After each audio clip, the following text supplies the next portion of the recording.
तुरीचं वरण करण्यासाठी मी ह्या वाटीनं, ही अंदाजे 200 ग्रॅमची वाटी आहे, या वाटीनं तुरीची डाळ घेतली आणि ती स्वच्छ धुवून 2-3 पाण्याने स्वच्छ धुवून ही भिजत घातलेली आहे. त्याला आता अर्धा तास झाला भिजून. आता ही आपण काय करू, कुकरमध्ये लावू.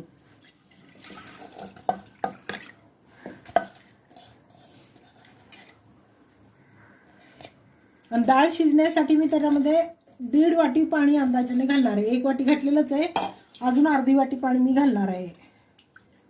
या वाटीनं अर्धी वाटी पाणी घातलेलं आहे. थोडीशी हळद आणि थोडंसं मीठ,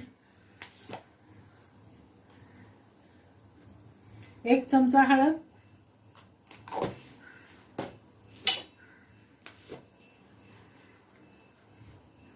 आणि 1 चमचा मीठ. आता हे आपण कुकर गॅसवर चढवूया. मध्यम गॅसवर 2 ते 3 शिट्ट्या याच्या करायच्या आहेत.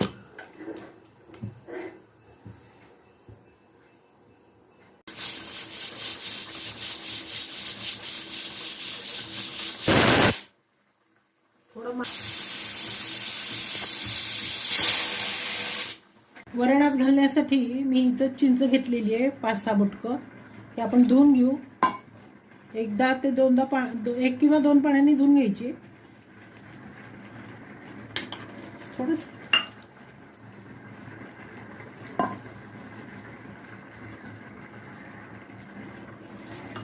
आणि ही चिंच आपण पाण्यात घालायची एका भांड्यामध्ये. त्यातले चिंचके वगैरे वेगळे करायचे आणि हे पाणी आता गरम करून घ्यायचंय, उकळायचंय चांगलं व्यवस्थित.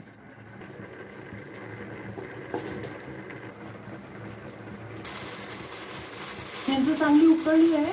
आपण गॅस बंद करून एका साईडला ठेवून देऊ.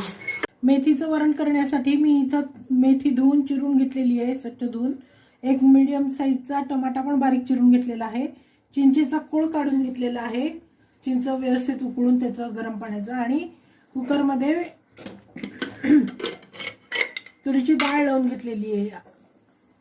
आता ही डाळ पण झालेली आहे. त्या कढईमध्ये आपण फोडणी बनवून घेऊ.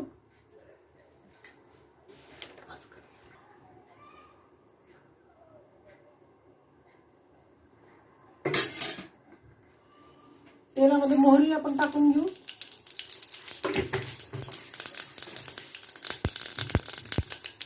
मोहरी तडतडली आहे मोहरी. आता त्याच्यामध्ये आपण ही मेथी टाकून घेऊ.